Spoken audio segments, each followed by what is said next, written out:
السلام علیکم ناظرین، پروگرام حالات حاضرہ میں آج کے اہم سوالات موضوعات کے ساتھ میں ہوں آپ کا میزبان سہیل مغل۔ ہمارے ساتھ موجود ہیں آزاد کشمیر کے سینئر صحافی تجزیہ کار جناب جاوید اقبال ہاشمی۔ ناظرین، ہم بات آج کریں گے کہ گزشتہ رات ایک بڑی سیاسی افطار پارٹی ہوئی ہے جس میں 8 وزراء نے شرکت کی ہے۔ ہم اس پہ بات کریں گے۔ جے وی ہاؤس میں گزشتہ رات کیا سیاسی سرگرمیاں جاری رہیں، ہم اس پہ بات کریں گے اور دیگر موضوعات ہمارے پاس موجود ہیں۔ جی ہاشمی صاحب، بتائیے گا گزشتہ رات جے وی ہاؤس سیاسی سرگرمیوں کا مرکز بنا رہا، وہاں پہ گزشتہ رات کس اہم شخصیت کی آمد ہوئی، ذرا بتائیے گا ہمارے ناظرین کو۔ بسم اللہ الرحمن الرحیم۔ بہت شکریہ سہیل مغل صاحب۔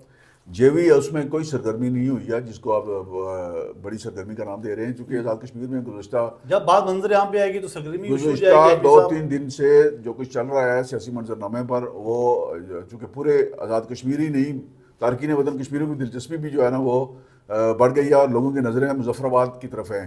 اصل معاملہ یہ ہے کہ فاروق قادر صاحب کی جو ریٹ پٹیشن دائر ہے ہائی کورٹ میں، اس کی سماعت کل ہوئی تھی اور پھر دوبارہ ہوئی ہے۔ اسی کے تناظر میں رات کو ایک عام شخصیت کون ہے؟ ایک سرکاری گاڑی ہے پراڈو 666 نمبر کی، وہ رات 10:10 پر یہ ریڈیو کالونی سے نیچے کی طرف جاتی ہوئی دیکھی گئی۔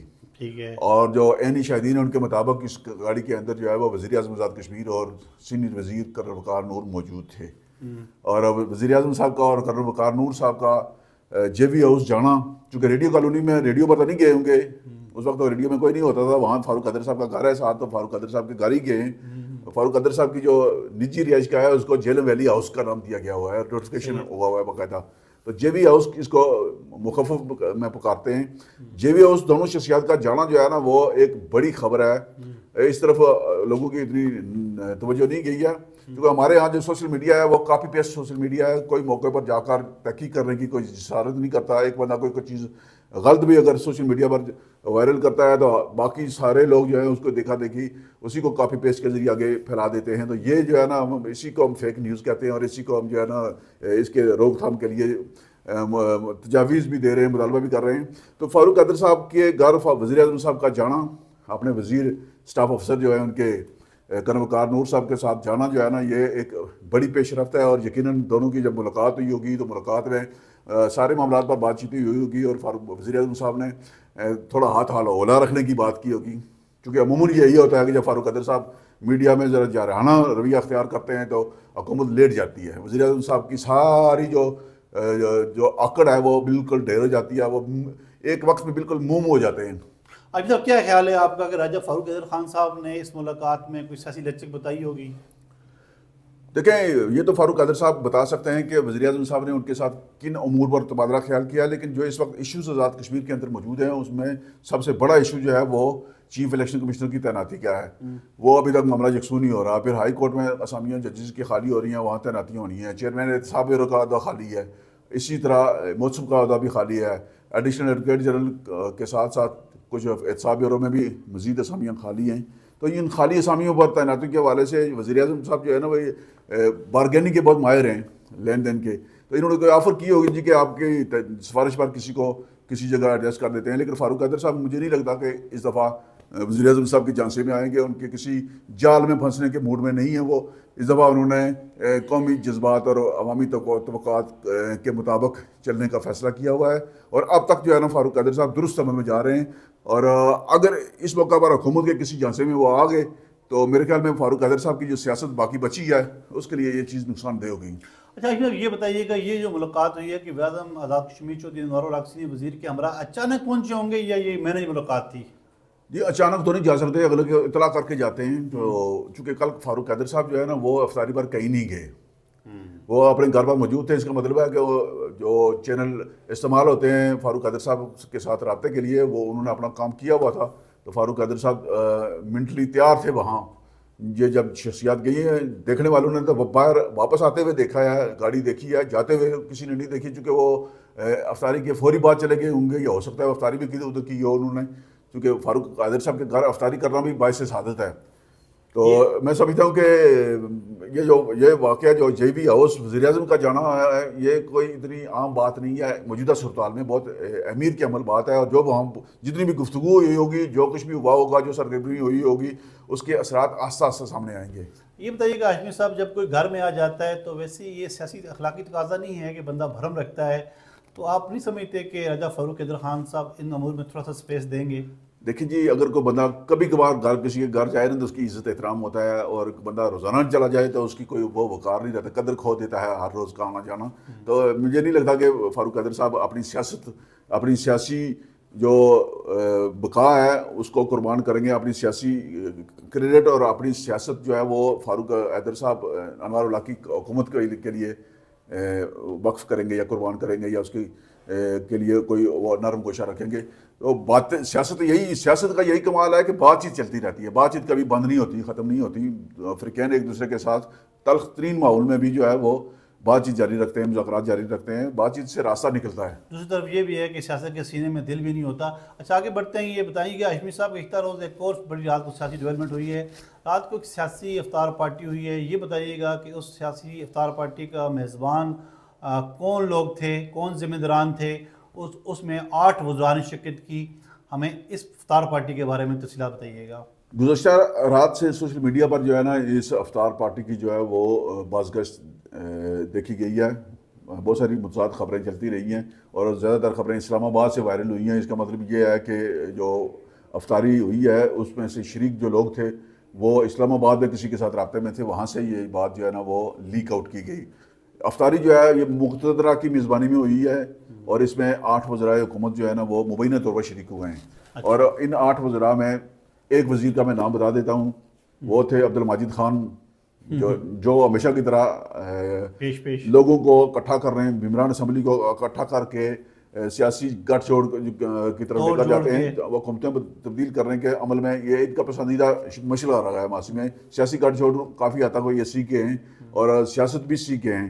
تو رات والی افطار پارٹی میں فائنل ٹورنامنٹ یہی کھیلتے ہیں سیاسی۔ رات والی افطار پارٹی میں انہوں نے 8 بندے اپنے 8 پتے شو کیے ہیں، اور ان کا دعویٰ یہ ہے مبینہ طور پر کہ مزید 8 لوگ ان کے ساتھ موجود ہیں، یعنی ان کا گروپ جو ہے نا وہ 16 ممبران پر مشتمل ہے، اور یہ جو 16 ممبران ہیں یہ حکومت کا تختہ بھی روٹ سکتے ہیں، حکومت کو بچا بھی سکتے ہیں۔ آزاد کشمیر کی جو آئندہ سیاست ہے اس میں بھی ان کا رول ہوگا۔ بنیادی طور پر یہ جو اکٹھا ہے، یہ سرگرمی جو ماجد خان صاحب کی ہے، اس کا اصل مقصد ہی وہ آئندہ جو آنا سال جو الیکشن ہونے ہیں ان الیکشن کے لیے پیش بندی کرنی، یا سیاسی جماعتوں کو انہوں نے اپنی طرف متوجہ کرنے کی کوشش کی، اور اسٹیبلشمنٹ کو بھی پیغام دیا جی کہ ہم ہی ہیں، ہمارے بغیر جو ہے نا آزاد کشمیر کی سیاست مکمل نہیں ہو سکتی، کوئی کھیل مکمل نہیں ہو سکتا۔ اور یہ قسم کا وزیر اعظم پر دباؤ ڈالنے کا بھی ایک طریقہ ہے۔ یہ جو افطاری ہے، اس افطاری کے شرکاء میں وزراء جو شامل ہیں وہ اس کے بعد سے خاموش ہیں۔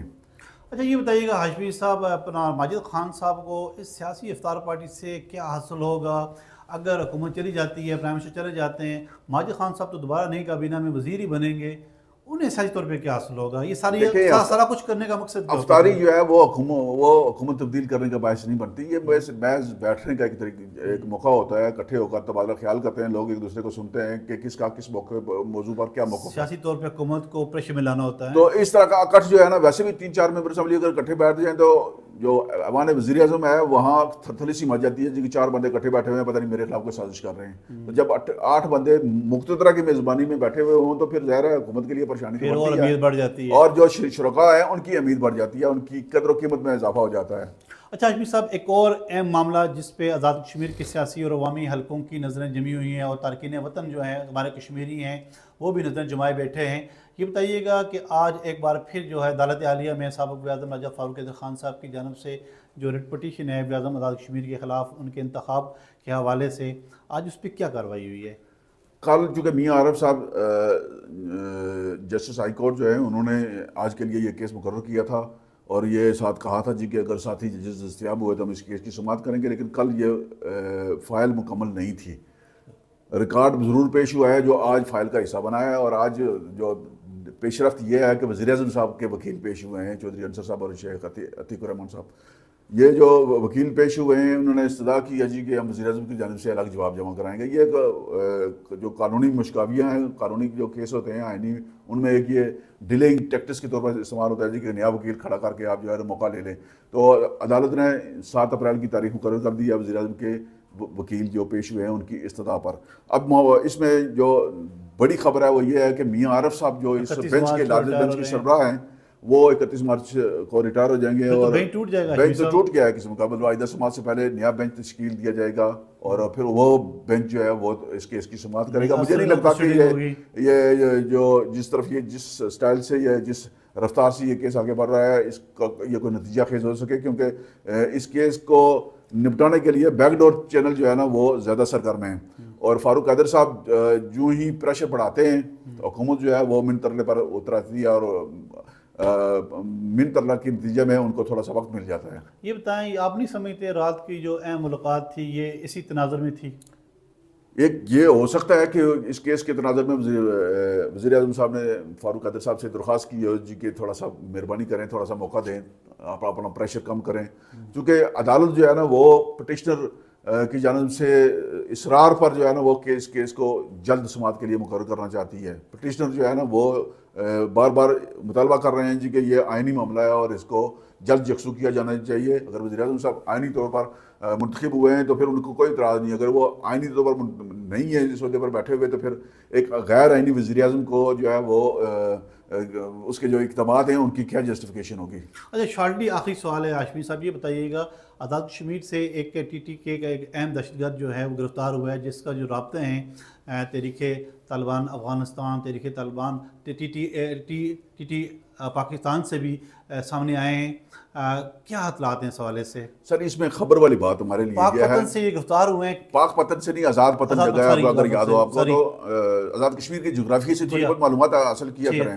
آپ کی اگرچہ عمر نہیں ہے جغرافیہ پڑھنے کی، لیکن معاملہ یہ ہے کہ ایک بندہ جو ہے وہ آزاد پتن پولیس چوکی پر جو ہے نا وہ دوران چیکنگ اس سے بھاری اسلحہ برآمد ہوا اور بھاری گولہ بارود برآمد ہوا جس کے خلاف پلندری تھانے میں مقدمہ درج کیا گیا ہے. اور اس سے دوران تفتیش بہت سارے سنسنی انکشافات سامنے آئے ہیں.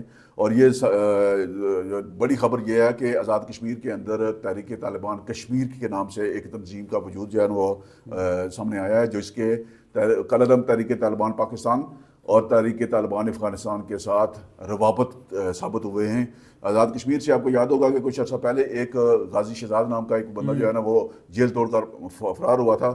غازی شہزاد کے بھی اس گروپ کے ساتھ روابط کا انکشاف ہوا ہے. اور اس کے علاوہ ایک پولیس کانسٹیبل جو ہے دوران ڈیوٹی سجاد ریشم کو قتل کیا گیا تھا. اس کے قتل میں جو مفرور ملزم ہے زرنوش اسامہ، اس کے بھی ان کے ساتھ روابط کا انکشاف ہوا ہے. تو یہ ایک اشتہار جو ہے نا وہ سوشل میڈیا پر پولیس کی جانب سے جاری شدہ ہے کہ جو یہ دہشت گرد ہیں ان کے تحریک طالبان پاکستان اور تحریک طالبان افغانستان ان کے ساتھ روابط کا ہیں، اور یہ بھاری اسلحہ گولہ بارود کے ساتھ آزاد کشمیر کے اندر داخل ہو چکے ہوئے ہیں اور یہ کوئی بڑی واردات کر سکتے ہیں. اس لیے سب لوگ محتاط رہیں. اور یہ شہریوں سے اپیل کی گئی ہے جی کہ جو پولیس جہاں کہیں چیکنگ کرتی ہے، کوئی سیکورٹی کے معاملات کسی سے کوئی شناخت تعلق کرتی ہے تو تعاون کریں شہری. یہ شہریوں کی جان و مال کی حفاظت کے لیے کیا جا رہا ہے. یہ تو بڑا سینسٹیو معاملہ ہے، یہ حساس معاملہ ہے اور اس پر توجہ دینے کی ضرورت ہے. ہم بھی اپنے پروگرام کی وسعت سے ہاشمی صاحب ہر شہری کا فرض ہے کہ وہ اس معاملے پر نظر رکھے. بالکل اپنے اطراف میں نہیں، اپنے ارد گرد ماحول میں. اور اگر آپ مارکیٹ میں جاتے ہیں، آپ روڈ پر جاتے ہیں، آپ کسی بھی جگہ جاتے ہیں، مسجد میں جاتے ہیں، تو آپ پہلے ماحول کا جائزہ لیں اور اس کے بعد اپنی جو ہے نا آمد و رفت آگے بڑھائیں. بہت شکریہ جناب جاوید اقبال ہاشمی صاحب. ناظرین آپ نے ہمارا پروگرام ملاحظہ کیا. اگلے پروگرام میں نئے موضوعات، نئے سوالات کے ساتھ پھر حاضر ہوں گے. ہمیں دیجیے اجازت. اللہ حافظ.